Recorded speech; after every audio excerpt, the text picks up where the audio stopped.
Tension explodes as repeat violator Dalius Williams faces a furious judge and child abuse accusations. What starts as a routine hearing turns into a complete courtroom meltdown, ending with a shocking 8-year sentence. Let's break down how it all went so wrong. We're here in cause number 19-32623, and we have had some discussions in the back that I think we need to put on the record with regard to the case and where we are. We have, first of all, sir, you're Dalvius Williams, and Mr. Williams is here with Mr. Rojas. Mr. Smith is here on behalf of the state. There is a second amended motion to revoke unadjudicated probation. So because the new allegation, I'm not going to accept the plea agreement of the cap of 4 years because there's a new. So I will allow, if Mr. Williams wants to withdraw his pleas of true to 1, 2, and 3. I can go through those again and get pleas today on those, and then we can go forward with what we have today. And then if I feel like there needs to, it's my understanding, Mr. Smith, for today, you have witnesses with regard to proving up count 4 only. Is that correct? That's correct. So what we can do today, depending on what those pleas are, either way, we'll go forward with what we have because there's witnesses here. And then if I feel like I need to postpone the hearing to another date for the state to prove up more, then we can do that then. So, Mr. Williams, the best you can, I need you to raise your right hand, sir. Do you swear or affirm the testimony you're going to give in this hearing will be the truth, the whole truth, and nothing but the truth, so help you God? Thank you. You can put your hand down. And so, Mr. Rojas, what is y'all's position? Judge, I think after discussions with Mr. Williams, I think he would like to withdraw his plea of true to count number 3. Okay. So just to go back, count 1, Mr. Williams alleges that you violated your probation by failing to report to the probation department October 25th and December 15th of 2022.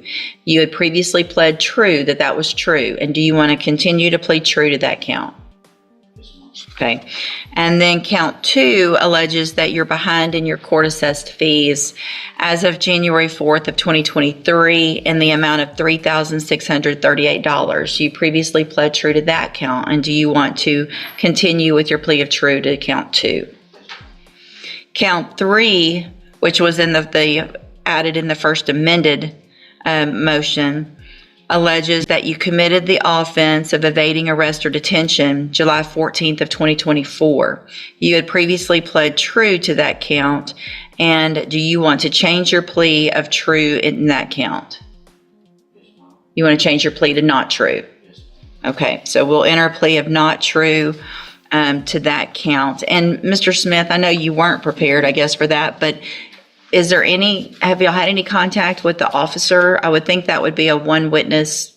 It's actually several witnesses, Judge. Okay. They're going to serve a warrant at his house. There were 2 officers in the back that see him come out of the back of the house. Okay. Knocking on the front door, so we need both of them. Okay. Okay. All right, so we'll see where we get today then. Mr. Williams is on probation for possession of a controlled substance, and that, which was a 3rd-degree felony, correct? No. That's Yes. been, oh, it was as well. I've got the indictment pulled up from the injury to a child. That's a 3rd-degree felony. But that possession of a controlled substance is a 3rd degree as well. So the range of punishment is between 2 years and 10 years. And Mr. Williams, I also want to make sure you understand that if we go forward with this motion and I do end up revoking your probation, then later if the state does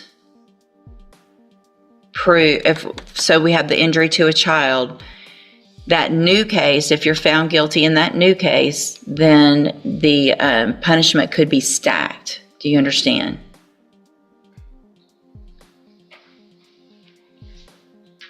Do you understand that? Okay. Mr. Rojas, you've gone over all of that with him, correct? And it's also my understanding that y'all had, even in the back, Mr. Williams' mom in the back to go through everything, what his options were, and all of that this morning. Is that correct as well? Correct, Your Honor. Okay. What if any offers? I want to make sure Mr. Williams on the record rejects anything that's been offered. We had offered 4 years in this case, Judge, and he is rejecting that offer. Did that include an offer in the injury to a child? Actually, When the judge says stacked sentences, that's serious. One prison term starts only after another ends. The DA offered 4 years total if he took the deal. He refused. That single choice might double his time. I offered 4 years in both cases to run concurrently. Okay. If he went today. Okay. He said no. And I told him that if he didn't do that, if we go to trial on the new one, I would move to stack that case on whatever he gets in this case, and the 4 is off the table on this case. Okay.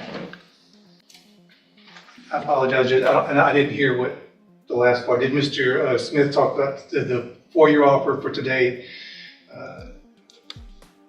to the possession of a controlled substance? And if he were to be tried in the future, if he were to be convicted for the injury to a child, that case would be stacked. Did you say that? He would request it, and it's up to me. So anytime the state asks for a case to be stacked, it's up to the court to do that. So it's not up to a jury. If you go to a jury trial on that injury to a child, what would happen? Let's say you go forward today, we have this hearing. If I revoke your probation and give you any time in prison, then the next step would be to set that injury to a child for a trial. And then if you're found guilty in that case by a jury, then what the state is saying is that they would ask me then to stack that, whatever sentence you might get, if you get a sentence, on top of what happens today in the motion to revoke probation. Do you understand? Okay. And so your options are today, if you wanted to go forward with a plea in both of your cases, plea of true in that motion to revoke for a 4-year sentence, plea of guilty in the new injury to a child case for a 4-year sentence, with the agreement that those sentences would run at the same time. You don't have to do that. We've got witnesses here. We'll go forward with the hearing. Just want to make sure you understand what your options are today that you won't have after today, and what your consequences could be if you go to trial and if we go forward. And nobody's trying to talk you into anything. I just want to make sure you understand it all. Does that make sense? Okay, so you understand everything that's been offered and what what you could do today and kind of where we're about to go, right? And so what do you want to do? True to first, but not to the injury to the child. Okay, then we'll go forward with this hearing. So I want to make sure also for the record what all I've reviewed. The original PSI, obviously from being placed on probation, is included with the updated pre-sentence report. Everyone should have that as well. And so when I went back through that, I just want to make sure that there aren't any corrections or issues with regard to that criminal history specifically that I'm looking at. It starts on page 1 and then carries on to page 2 on that pre-sentence, or actually it was a post-sentence investigation, I think. Y'all have that? Everybody's on the same page as me? Yes, Your Honor. So it looks like there was adult misdemeanor history of 2 thefts back in 2013. Both of those were 30 days in jail. There was a theft of services in 2014 where Mr. Williams received a probation. That probation was revoked in 2016. That's in Rusk County. Possession of marijuana in 2014, Nacogdoches, 3 months in jail. A resisting arrest or search, March of 2015, where there was a probation given that was revoked in 2018. There was then a 2015 failure to appear bail jumping case in Nacogdoches. 2016, burglary of a vehicle, 30 days jail. And then 2019, a resisting arrest again and an evading arrest also in 2019, both with 180 days in jail. Then the felony criminal history I show is a criminally negligent homicide from 2017, where a probation was given in 2018. That probation was revoked in 2020. Looks like that probation was revoked based on, and looking back on all of this, I'm not real sure other than what we were all thinking, but it looks like on January 10th of 2020, the probation was revoked on the criminally negligent homicide. There was a new offense of injury to a child that he appears to have pled guilty on and received a 12-month state jail sentence.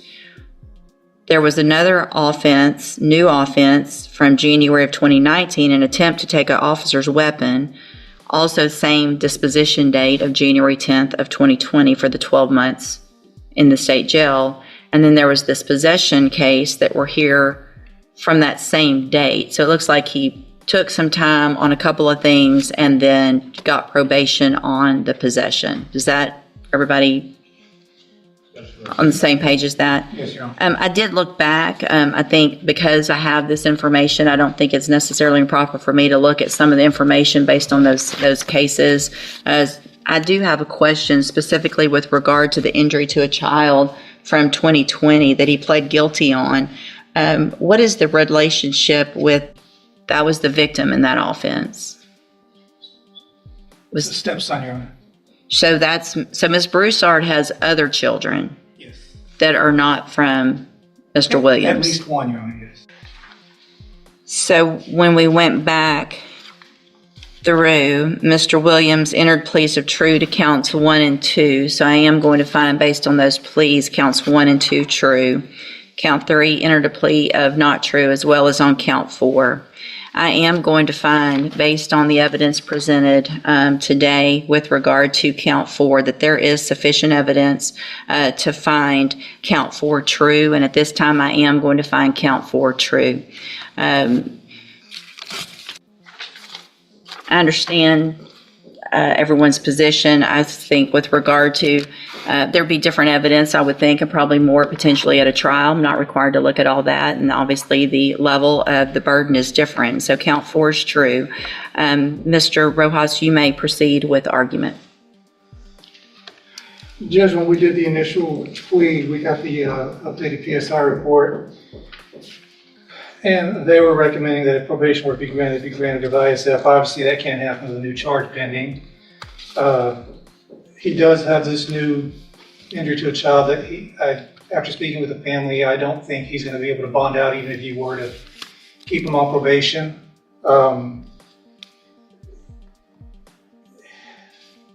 If the court is inclined to keep him on probation without ISF, we ask you to do that. If that's not going to be possible, Judge, we ask the court to consider something in the range for the possession case, 2 to 4 years. All right. Thank you, Mr. Rojas. Judge, Mr. I Smith? believe his criminal history shows fairly convincingly that he is unable to successfully complete probation. A convicted probation officer, I don't believe it's their desire to keep him on probation with this type of charge pending, especially in light of the fact that he's already been convicted of injury to a child within the last few years. That tends to Listen to that record. Resisting arrest, burglary, even negligent homicide. At this point, the judge isn't just reviewing history. She's seeing a pattern of defiance. How many second chances should someone get? me show more than just a pattern, it's a habit. The fact that he doesn't respect authority is shown by the jail incident reports. I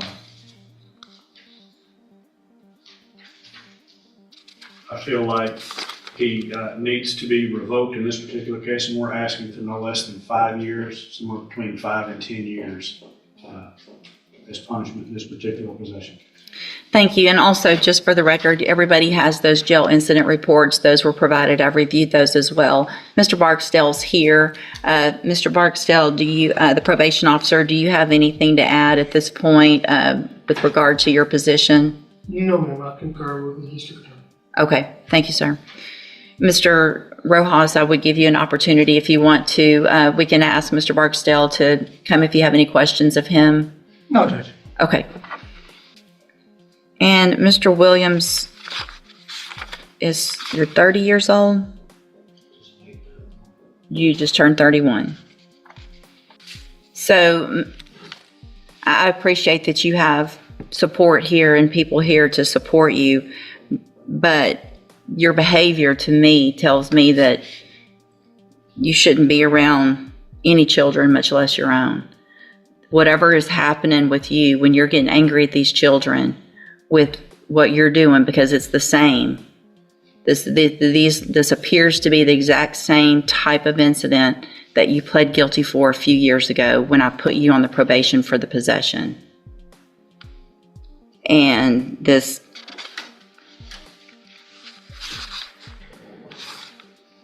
it's ridiculous. You and Ashley both don't need to be around any children. Don't need to be having more children. You can't take care of your own children, and you're disciplining them by doing this. And I don't think there's any reason for anybody to believe that no one said these are scratches. That's not what the doctor said. If there are, they're adjacent to these other marks on the back of this 2-year-old. Going to find, again, that you entered your plea of true to counts 1 and 2 freely and voluntarily. Find those counts true. Find count 4 true. Find sufficient evidence at this time to find you guilty of possession of a controlled substance. I'm going to sentence you to a term of 8 years in the institutional division of the Texas Department of Corrections. You will receive credit on that sentence for any time that you've been in custody that the law gives you the right to receive. I'm going to hand you the trial court certification. I'm making a notation on this because originally it was a plea agreement that when it was signed, I'm making a modification. Let me change it. This was not a plea agreement, so you do have some rights to appeal. I'm also going to hand you a written admonishment regarding, hold on a second. When a judge says you shouldn't be around any children, that's beyond legal. It's personal. That kind of statement shows absolute loss of faith in rehabilitation. The courtroom goes silent. Regarding your ineligibility to possess a firearm or ammunition. Because of the judgment entered against you, you're ineligible under Texas law to possess a firearm or ammunition. Possession of a firearm or ammunition could lead to charges against you. Firearm is a legal term, and you should read the written admonishment I provide you to see what devices qualify as a firearm. If you have questions about the laws that make you ineligible to possess a firearm or ammunition or about how long that lasts, you can talk to Mr. Rojas. Thank you all. I'm sorry. I know this is difficult for everyone, but I have no doubt in my mind that Mr. Williams, not just on this occasion, but probably on many, has obviously improperly disciplined, if that's what you want to call it, all of these children. So, court is adjourned. All right.